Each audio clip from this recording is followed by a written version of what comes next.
Guys, whatever you do, just do not get into this series at night. Just don't do it, okay? All right?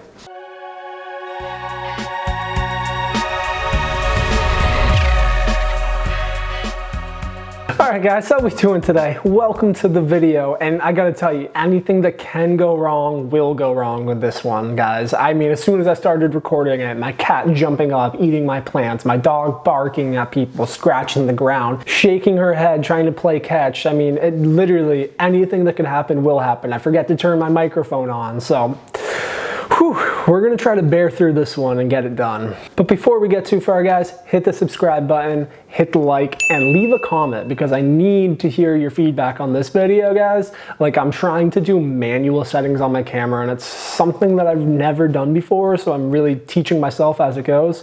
I just didn't really like the autofocus I was using before. I felt like it kind of got grainy and, you know, undesirable. So I'm trying to teach myself how to do all the manual settings right now. So this is the first video with the attempt, and let's see how it goes. So today for you guys, I got a new manga, a horror anime, or not yet, hopefully. It'll probably most likely get an anime soon because I think it's pretty freaking good.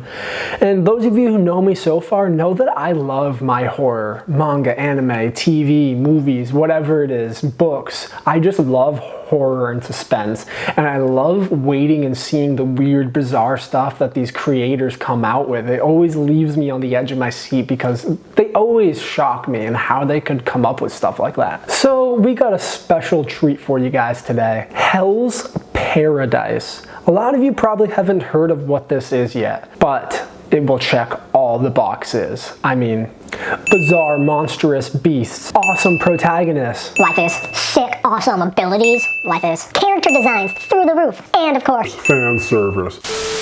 Well guys, I was going through Barnes & Nobles. I was like, let's see what there is to see.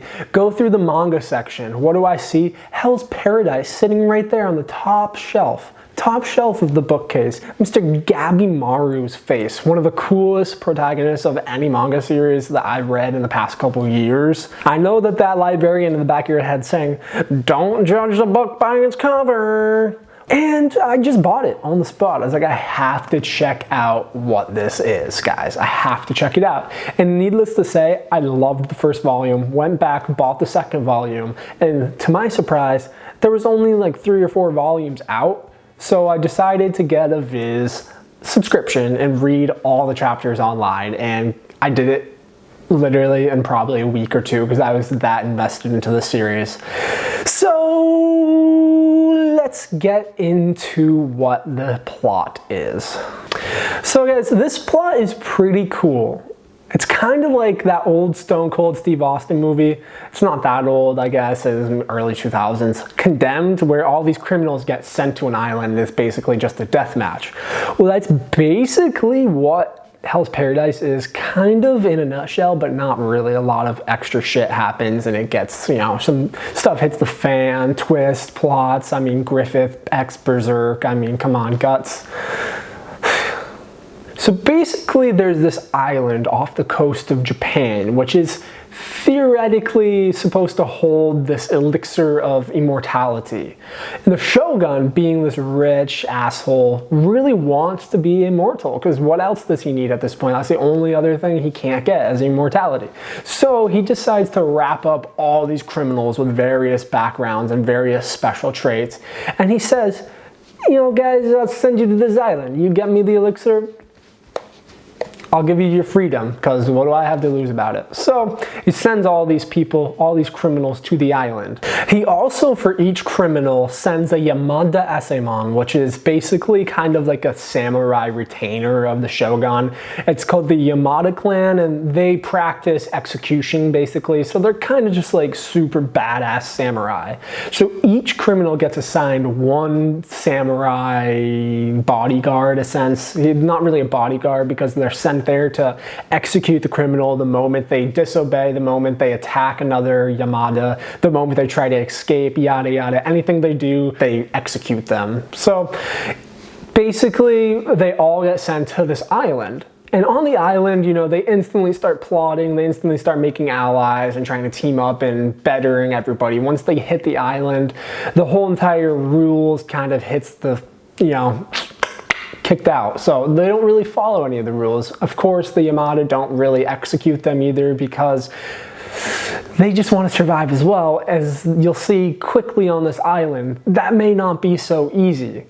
And that's where we start to really see our protagonist, Gabimaru the Hollow, who is a shinobi criminal from the Iwagakure shinobi clan, which is known to be like the most brutal shinobis of all time. They're trained from an early age to just only see victory and their quest and to trump all else, you know, even if that means their own life. Their whole goal is to not get disturbed by anything and just stick the straight line to the end, which is their goal, their quest, their task, everything for pride of the Iwagakure. I don't really know how to say it. Iwagakure. We'll go with that. So Gabimaru has kind of a history of being hollow of all emotion. He doesn't see, feel anything. He's just there to kill and succeed in his mission. And he's also seen to be somewhat indestructible. I mean, they tried to execute him multiple ways and he just didn't die. I mean, you see later why, but I'm not going to get too much into that. I think that's something you should figure out on your own once you dive into the series. But even Gabimaru, seemingly indestructible, doesn't know if he'll survive this island, as these monstrosities are so strong and so berserk. It's really something else, guys. I don't want to get too much more into the actual plot because I don't want to spoil anything. So you have the background now, and let's get into some things that I enjoy. First off, the character designs and the character development are freaking amazing, guys. Like, some of the coolest looking characters in manga I've seen, and a very unique art style to top that. And the characters are just, they're developed. I mean, it's a pretty short series, but like, they have a cool backstory for each and every one of them, as far as the main characters go at least.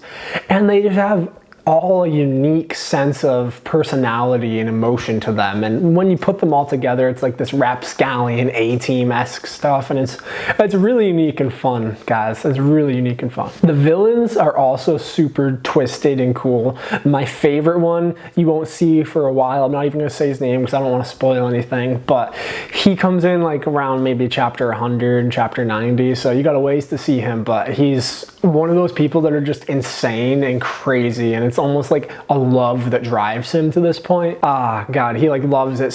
I don't want to say anymore, but he's really cool, and you guys should definitely check it out because he might be breaking into my top 10 enemies of all time in manga or anime. This series also has a really cool like ability slash power system, but you don't really get into that till later. Kind of like, you know, in One Piece, like hockey doesn't come into like, you know, episode 300 or 400 or whatever. So this one, it's not that long. It's, you know, chapters, but I don't want to ruin it because I don't want you to figure out what it is, because they kind of all get revealed in a different way, and it's pretty unique and adds to the character of the story. So I'll let you discover that on your own.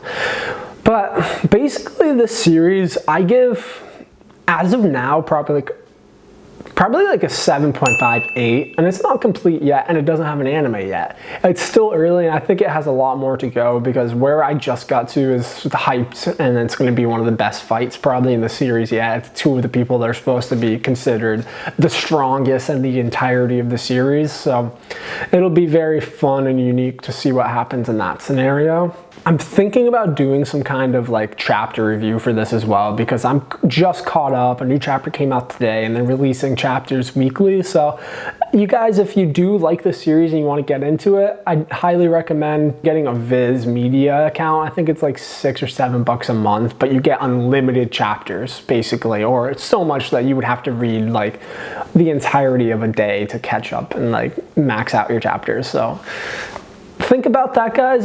You could also probably, I think it has like a free trial for a while, so you can see if you like reading online, but it's pretty cool. It's pretty cool, and plus you get them, you don't have to wait for the volumes to come out, so that's also a plus. But for now, guys, that's all I got for the video today. I hope you enjoy. I hope you check out Hell's Paradise, because it's really growing on my list. Stay healthy, stay safe, stay tuned. Love ya.